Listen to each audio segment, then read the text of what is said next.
আবারও হুগলির আরো একটা ছবি দেখাবো। এবার দেখাবো খানাকুলের ছবি। ডিভিসির ছাড়া জলে কিরকম অবস্থা খানাকুলে দেখুন। বিস্তীর্ণ এলাকা জলে ভাসছে। নতুন করে প্লাবিত হয়েছে হুগলির খানাকুল। দ্বারকেশ্বর, মুন্ডেশ্বরী, রূপনারায়ণের জল বাড়ছে আর তাতে বিপদও বাড়ছে এই এলাকার মানুষগুলোর। নদী বাঁধ ভেঙে নতুন করে প্লাবিত হয়ে গিয়েছে একাধিক এলাকা। ত্রাণ শিবির পর্যন্ত খোলা হয়েছে। নৌকা করে যাতায়াত করছে। এনডিআরএফ পৌঁছে গিয়েছে উদ্ধার কাজের জন্য। উদ্ধার কাজে পৌঁছেছে এনডিআরএফ। ছোট ছোট শিশুরা, তারা কিভাবে এই পরিস্থিতির সঙ্গে মোকাবিলা করবে? ভয়ানক অবস্থা দেখুন। সেই ছবি আপনাদের দেখাচ্ছি। শিশুকে মায়ের কাছে ফিরিয়ে দিচ্ছে। উদ্ধার কাজ চলছে একের পর এক, যাতে নিরাপদে ত্রাণ শিবিরে নিয়ে যাওয়া যায় ব্যবস্থা করা হচ্ছে। কিভাবে ব্যবস্থা করা হচ্ছে, কি ব্যবস্থা চলছে, আরো বিস্তারিত রানা জানাতে পারবে। রানা, একাধিক এলাকা একেবারে প্লাবিত হয়ে গিয়েছে বলা যায়। গ্রামের পর গ্রাম ত্রাণ শিবির খোলা হয়েছে। এনডিআরএফ কাজ করছে আমরা দেখতে পাচ্ছি। কি ছবি এই মুহূর্তে? একদমই দেখো, তোমার আরামবাগ ব্লক ব্লকের যে খানাকুল, সেটা কিন্তু ভয়ানক পরিস্থিতি। খানাকুল 1 নম্বর ও খানাকুল 2 নম্বর, এই যে দুটো যে ব্লক আছে, দুটো ব্লকের কিন্তু একাধিক গ্রাম, তারকেশ্বর, রূপনারায়ণ, দামোদরের নদীর জলে কিন্তু বিস্তীর্ণ তোমার এলাকা কিন্তু প্লাবিত।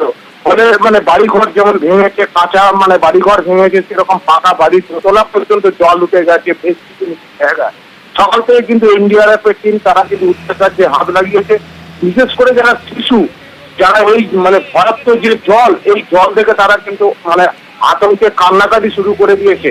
কিন্তু তাদের প্রশাসনের মূল লক্ষ্য হচ্ছে যে এই সমস্ত যারা সব ঘরবন্দি রয়েছে, জলবন্দি রয়েছে, তাদেরকে উদ্ধার করে ত্রাণ শিবিরে নিয়ে যাওয়ার জন্য বেশ কিছু ত্রাণ শিবির খোলা হয়েছে। ইতিমধ্যে প্রশাসনের তরফ থেকে বিভিন্ন জায়গায় কিন্তু রান্না শুরু হয়েছে। তাদের দুপুরবেলা খিচুড়িও দেওয়া হবে, সকালে টিফিনও দেওয়া হয়েছে। কিন্তু এখনো বেশ কিছু গ্রামের মানুষ কিন্তু জলবন্দী অবস্থায় রয়েছে। উদ্ধার কার্য চালাচ্ছে এনডিআরএফ। একদমই ব্যবস্থা নেওয়া হচ্ছে। বেশ, এবার ডেবরার একটা ছবি দেখাবো। কাঁসাইয়ের বাঁধের জলেই বিপত্তি। কাঁসাইয়ের বাঁধ ভেঙে জলমগ্ন একাধিক এলাকা। সেই ছবিটা আগে আপনাদের দেখাই। দেখুন কি পরিমাণ জল। ডেবরার লোয়াদা জলমগ্ন হয়ে গিয়েছে বিস্তীর্ণ এলাকা। কাঁসাইয়ার জলে ভাসছে লোয়াদা। বস্তা ফেলে জল আটকানোর চেষ্টা করা হচ্ছে সাধারণ মানুষের তরফ থেকে। ভেঙে পড়েছে একাধিক মাটির বাড়ি। মানুষের মাথার উপর ছাদটুকু থাকছে না। কি ভয়াবহ অবস্থা, সেই ছবিটা আপনাদের দেখাচ্ছি। আরো বিস্তারিত এই বিষয়ে দিগ্বিজয় আমাদের জানাতে পারবে।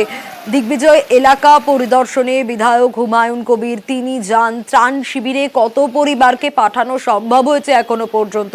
কি ব্যবস্থা নেওয়া হচ্ছে প্রশাসনের তরফ থেকে? প্রশাসন তো চেষ্টা করছে, নবান্ন চেষ্টা করছে, কন্টিনিউয়াসলি কন্ট্রোল রুম খোলা রয়েছে, কিন্তু এই যে ডিভিসি জল ছাড়ছে তার ফলেই তো এই ভয়ানক অবস্থা।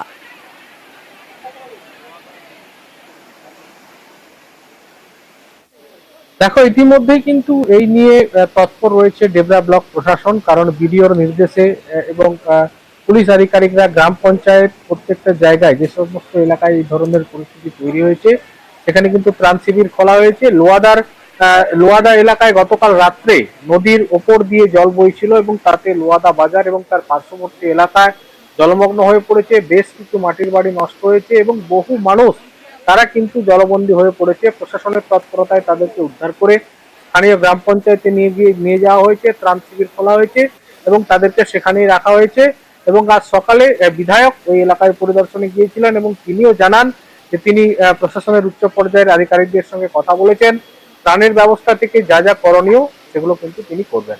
শুনিয়ে দিগ্বিজয়, ঠিক এই জায়গা থেকেই আরো একটা প্রশ্ন আসবে, যেমনটা তোমাকে বলছিলাম কিছুক্ষণ আগে, যে পরিদর্শনে তো বিধায়ক যান, হুমায়ুন কবির যান, কিন্তু তখন তাকে তো রীতিমতো ক্ষোভের মুখে পড়তে হয়।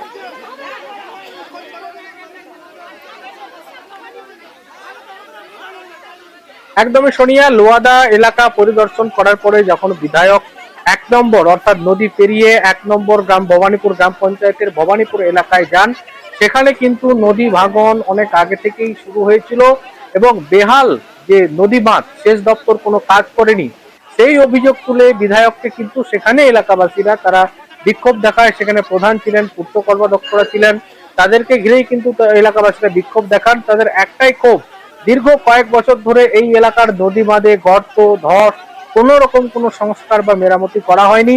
নদীতে জল বাড়ছে, ঠিক। সেক্ষেত্রে গ্রাম পঞ্চায়েত বা প্রশাসনের পক্ষ থেকে মাইকিং করা হয়নি।